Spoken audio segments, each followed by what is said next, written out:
First, collect the cable to one end of the cable tray.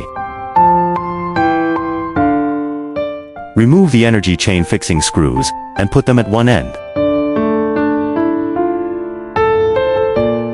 Remove the cable tray joint screws. Remove the fixing screws at the bottom of the cable tray. Place the cable tray in a safe location.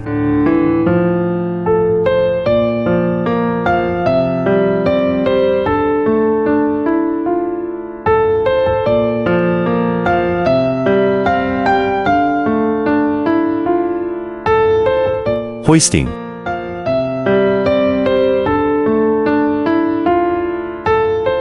Install the cable tray after hoisting.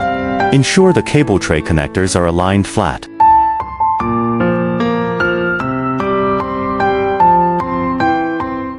Fix screws at the bottom of the cable tray.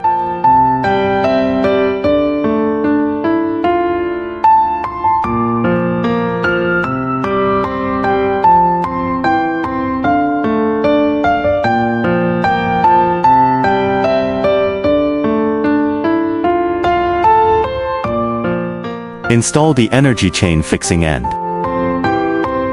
Check that all cable trays are level.